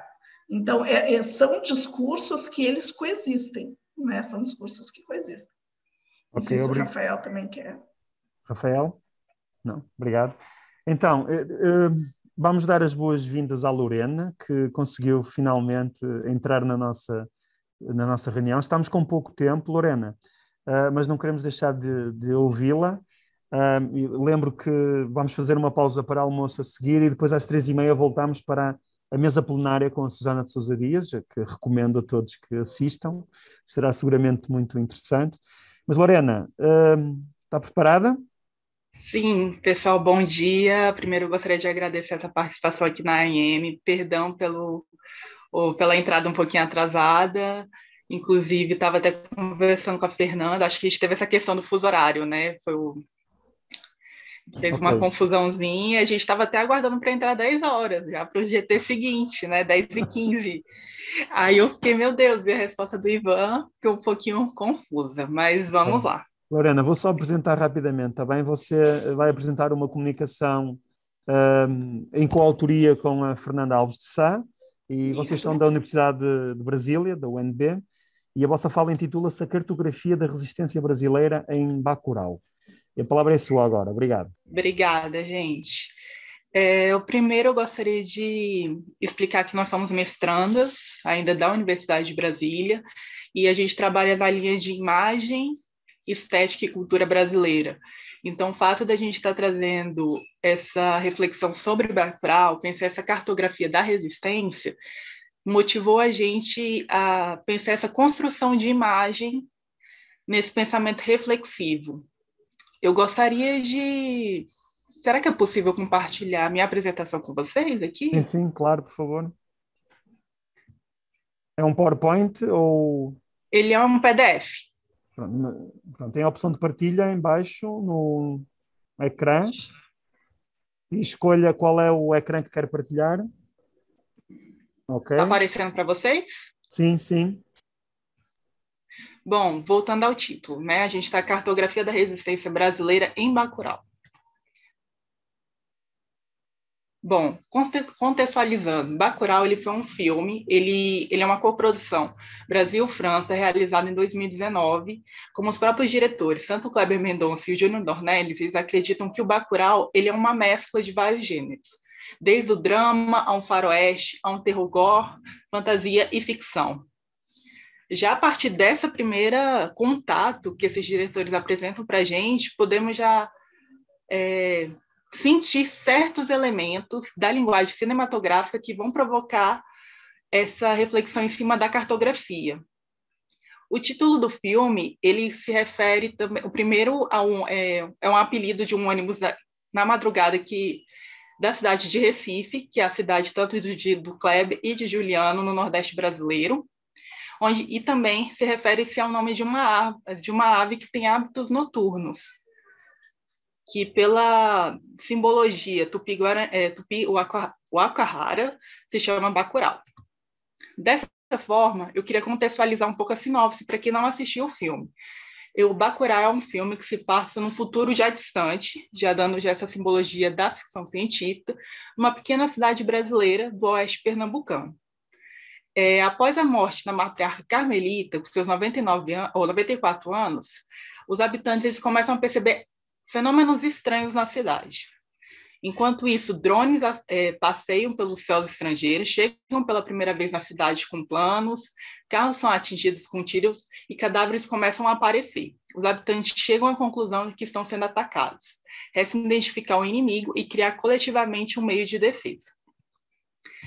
E, nesse primeiro momento, qual cartografia que a gente está falando? Como metodologia de pesquisa, a gente se fundamentou inicialmente na cartografia social apresentada por Deleuze e Guattari, em cima do conceito de rizoma, que eles apresentam no Mil Platôs. Que é isso?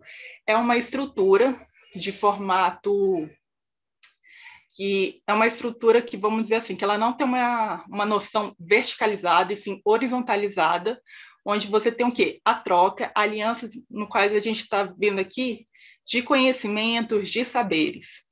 Porque a gente vai querer aliar não apenas uma cartografia. Quando a gente se refere, quando fala a palavra cartografia, a gente pensa muito na ideia da geografia, de fazer um mapeamento topológico dessa região. Mas, nesse caso, com a ideia do Deleuze-Guattari, a gente quer fazer o quê? É um mapa aberto, só que é um mapa que a gente vai analisar o quê? As subjetividades presentes nesse filme, presentes nesses diretores ao trazer esses personagens que vão criando novas atmosferas de pensamento, dentre eles a resistência, que a gente está sendo o nosso fundo norteador. Com isso, eu gostaria só de ressaltar uma coisa que o Deleuze-Guattari apresenta, que o rizoma ele é um mapa aberto, ele é conectável, ele tem todas as dimensões, ele é desmontável, reversível, suscetível a várias modificações. Dentro desse processo de aliança de conhecimento, a gente volta um pouco para a cartografia do desejo, onde a pesquisadora Sueli Ronick, onde ela é brasileira, trabalhou muitos anos com Guattari, ela traz essa ideia do sentimento, do desejo, os afetos nessa formação desses territórios que a gente está buscando no filme, de você desenhar novas relações a partir dessa produção de subjetividade. Bom, dessa forma, a gente cria essa postura epistemológica, social e imagética.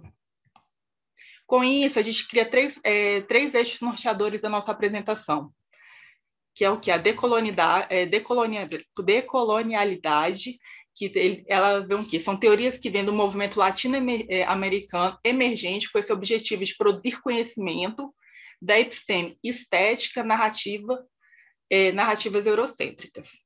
Segundo ponto, que é o que a gente está até levando para a nossa cartografia imagética, a resistência. A resistência está vindo do quê? De um afeto que está sendo produzido sobre essa cidade de Bacurau, que voltando ao conceito, conserva-se firme, não sucumbir, não ceder, ato de resistir ao colonizador, movimento popular de resistir pelo sadismo norte-americano. E, por último, a insurgência, que a gente percebe no final do filme, esse movimento da insurgência como quase uma libertação, toda a estrutura autoritária imposta à cidade de Bacurau.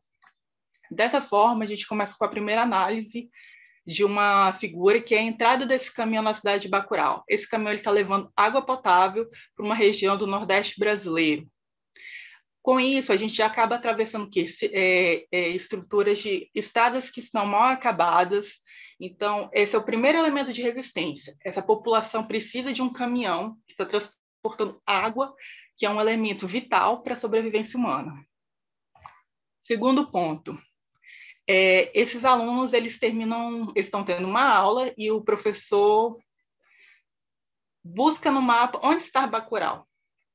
A gente tem um primeiro contraste, até um pouco um elemento de humor no filme, que quando é uma cidade que eles procuram no mapa, não enxergam Bacurau no mapa, mas essa cidade está sendo monitorada por drones e satélites. Como uma cidade que não está no mapa, ela pode estar tendo todo esse monitoramento, assim, já é um primeiro contraste. E você percebe também uma tendência que a gente vê de muitos governos, quando a cidade é muito pequena, não está dando uma questão lucrativa, você soma essa cidade do mapa, né? E dessa forma, como o Bacurau vai resistir a tudo isso? esse apagamento já de uma forma física e geográfica. Segundo ponto, quando o filme se inicia já a partir da morte da Carmelita, essas pessoas, a comunidade toda se reúne seguindo esse cortejo do velório.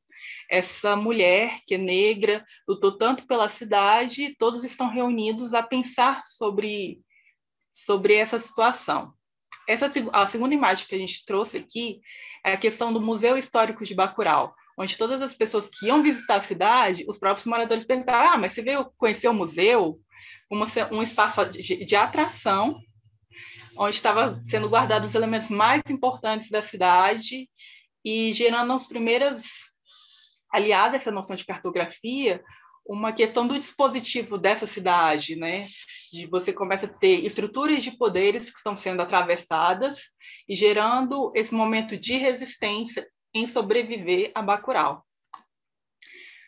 Um outro ponto de destaque, até a gente diz que é o conflito do filme, é quando esses exploradores norte-americanos vão a Bacurau em busca de matar mesmo as pessoas, como uma espécie de a gente está vivendo um jogo, trazendo a violência, o sadismo, como forma de dominação, ainda como uma colonização dessas pessoas. E quando a gente passa a pensar a resistência surgindo, esse afeto da resistência, volta um pouco a ideia também do conceito do Spinoza, que traz para a gente a ideia dos bons encontros, que você potencializa a alegria. Mas como você potencializa esse bom encontro por meio da tristeza? Você está matando essas pessoas, gerando sofrimento. Dessa forma, aí a gente vê que esse sadismo, esse ataque está vindo como quase uma imposição. E essa resistência sendo essa sobrevivência, né? Vamos pegar também nessas armas para sobreviver a esse colonizador que não se importa com as nossas origens, com o nosso povo. Com isso, a população começa a se reunir e o primeiro ponto de encontro é na igreja. É até engraçado que a igreja também se torna um espaço de depósito, também ali, de uma estrutura que auxilia, ao mesmo tempo está guardando essas armas da população se reunir para poder fazer esse ataque, né, de sobrevivência. Outro ponto também que é muito importante para a gente, nas nossas histórias, assim, até uma analogia à memória, a gente vê algumas cabeças ali na entrada da igreja, quando a gente também teve um ataque também que a gente tem dos sertanejos, e onde muitas vezes essas pessoas eram degoladas, iam para frente da igreja como forma quase de uma forma de as pessoas verem: olha, você não vai fazer mais isso, uma punição, e você servindo de uma referência. Então, existem esses elementos que vêm do cangaço, que muitas vezes a gente acabou... É quase uma homenagem ali que o Juliano e tanto o Kleber fazem um cinema também realizado nos anos 50 no Brasil, que já tem umas influências ali de denúncia social vindo do cinema novo. Então, vem esses pontos também no filme. E já no fim, a gente retoma essa questão da insurgência. A população toma essas armas na mão, prender esse colonizador e dizer assim: nós sobrevivemos, nós resistimos. Então, essas imagens que a gente pontuou nesse momento aqui na apresentação, é para instigar, né? Instigar um pouco o nosso olhar aqui nessa discussão que é possibilitada pela cartografia, que eu acho que o que a gente tenta valorizar aqui nesse momento são essas subjetividades, que estão todas sendo criadas e atravessadas por vários outros imaginários que a gente tem, que vem muitas vezes dentro de uma cultura norte-americana de imposição às pessoas, um desaparecimento dessa cidade. Tudo isso, Bacurau acaba se tornando uma grande miscelânea de informações, e a gente quis seguir por esses desejos, em especial dessa população, para poder seguir. Por fim, a gente quis trazer também uma ideia dessa pesquisadora que retoma a questão da decolonialidade, que é o quê? Sem existir como qualquer modo de ser relevante, Bacurau está, então, do lado de cada linha abissal. Ela funciona como um contexto de sociologia ao iluminar a colonialidade insaciável em seu desejo de sujeição e produção de selvagens. Mas Bacurau dificulta a aliança dos locais com os forasteiros, colabora para criar um espaço-tempo em que outras existências são possíveis e que a história da colonialidade pode ser recontada. Então, trazermos Bacurau novamente, essa cartografia por essas imagens, é você não só apenas contar essa cidade sobre Bacurau, mas estamos falando sobre o Brasil, sobre várias insurgências que estão acontecendo, num sentido assim, de recontarmos as nossas histórias. Não essa história que está presente no livro didático, mas sim a verdadeira história de pessoas que vivenciaram isso, que lutam para poder ter essa resistência e mostrar um outro olhar, uma nova perspectiva por essas subjetividades. Bom, gente, eu concluo dessa forma a minha apresentação. Deu uma acelerada um pouco, eu agradeço muito pela paciência de vocês, que é muito importante. Bacurau, acho que é um filme que traz muitas instigações, provocações, que a gente reflete de uma maneira em certos embates. Eu creio que o filme traz esses embates de diversas maneiras. E agradeço, obrigada, bom dia. Obrigado, Lorena. Nós estamos com pouco tempo, mas não queria deixar também... Podia-te, por favor, parares a partilha, está bem? Sim, parei aqui. Ok, obrigado. Já estamos cá todos. Queria só perguntar aqui aos meus queridos amigos do Zoom se têm alguma dúvida ou querem fazer algum comentário para a Lorena. Não? Então, Lorena, eu acredito que a sua fala e da Fernanda seria mais extensa se tivesse tudo corrido bem, não é? Não sei se você previa fazer, por exemplo, algum paralelo entre o Bacurau e o Deus e o Diabo na Terra do Sol, por exemplo, que me parece também um filme que tem algumas ligações a essa cartografia brasileira da resistência. Estava previsto ou não? Não chegamos a pensar, porque a gente achou que o Bacurau já trazia tantas informações para a gente nem pensou essa questão de comparar mesmo, e até retornar essa ideia do cinema novo. Já porque a gente busca também esse olhar do cinema contemporâneo brasileiro, essa força que está vindo de recontar mesmo, né? Fazer essas novas narrativas. Já nesse contexto que a gente passou por políticas públicas, o Bacurau, quando ele foi lançado, a gente está passando por um desmonte, quem trabalha com audiovisual no Brasil. Assim, nós não estamos tendo nenhum apoio, os filmes estão tendo muita dificuldade de lançamento. Então, também tem essa força vindo através de Bacurau. E, por exemplo, com o Aquários, que é também um filme sobre resistência e sobre outra cartografia, mas também sobre cartografia, vocês fazem alguma relação com o filme ou também não? Não chegamos a fazer, embora também seja um filme do Kleber e também segue essa tendência muito de uma discussão desses espaços de resistência, que eu acho que pode ser um elemento, como você falou, eu nem tinha chegado a pensar em trazer o Aquários, mas acho que pode ser um elemento interessante para fazer essas ligações ainda da subjetividade pensando nesse diretor, né? Eu acho que assim, é como se começasse tudo no som ao redor, o Kleber, caminhamos para o Aquários, e o Bacurau, ele potencializa todas essas questões de uma maneira que, tipo assim, nós enxergamos não apenas essa pequena cidade no interior do Nordeste, mas um Brasil como um todo. Pronto, e a minha última comentário, provocação, é a propósito do Lunga, porque ele é uma figura de resistência já antes dos estrangeiros, não é? Portanto, ele é aquele que resiste antes da comunidade resistir. Qual é para vocês também a importância do Lunga enquanto potência de resistência até prévia à presença dos Yankees? Eu acho que ter o Lunga ali é quase retornar também uma figura mitológica. É voltar esse cangaceiro do sertão, que até um pouco, como você trouxe no Deus Diabo aqui, né? É esse cara que vai fazer justiça, uma pessoa local que entende das angústias, das insatisfações, dessa luta desse povo, e ele, olha, eu estou aqui e vou contornar essa situação, porque muitas vezes a gente fomos bombardeados a vida inteira, assim, de ver uma figura mitológica norte-americana com uma bandeira, com um estandarte, desses super-heróis, e nós estamos resolvendo todos os problemas dessa cidade, desse país, ou até mesmo um Rambo.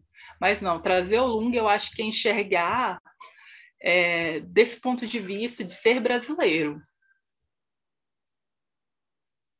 Pronto, então com o Lunga ficamos por aqui. Muito obrigado à Liliana, à Michelle, à Miriam, ao Rafael, à Gabriela e à Lorena pelas suas falas e também pelas respostas às minhas provocações. Muito obrigado ao Ivan, que está aqui sempre diligente e eficiente na condução da parte técnica.